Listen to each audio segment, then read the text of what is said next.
In this video, we are on next topic, time series analysis. So if I'm talking about for the time series, it's a series of data points you can say, which is indexed or listed or graphed while using the time order. So the most commonly a time series is a sequence taken as successive equally spaced point in time, and thus it's a sequence of discrete, you can say discrete or various type of data. So let's move on another.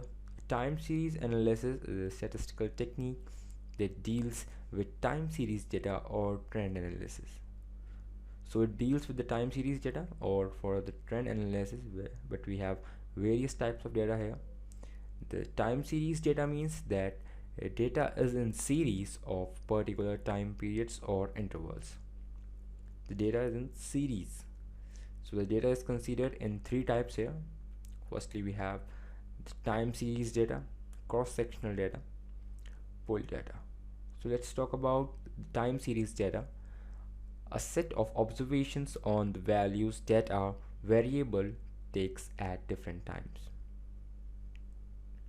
So in this, it was a set of observations on the values at where that variables takes at different times. In cross-sectional data, data of one or more variables collected at the sample point in time. So the difference in this, in time series, it was a set and the values that a variable takes is at different times. It takes place with different times. And the cross-sectional, at where we have one or more variables which is collected at the same point in time. So if I'm talking about for the poll data, it is a combination of time series and cross-sectional data, at where we get the set of observations on the values with variables take place different times, or we have the one or more variables which is collected at the same point in time. So in poll data, we can pull both of them, time series and cross-sectional data. So let's move on another slide. There we have why are time series data different from other data. That's the point. Data are not independent. Much of the statistical theory relies on the data being independent and identically disturbed. So in the time series data, it looks different because in this, the data was identically disturbed here while being independent, because we get the series and the data will move time by time according to the time series that we are given. So the large samples size are good, but long time series are not always the best.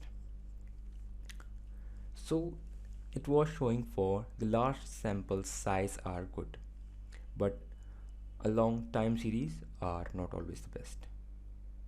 So why it is, it was that the time series is working, it get disturbed according to the time again and again, so it looks best but not for always the best.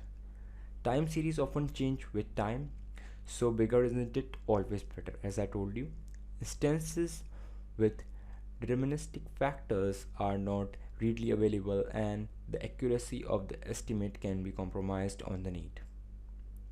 So at there where the it is deterministic factors are not readily available and the accuracy of estimate can be compromised, because if we are using the time series, the data must be disturbed again and again and the accuracy of estimate can be compromised on the need.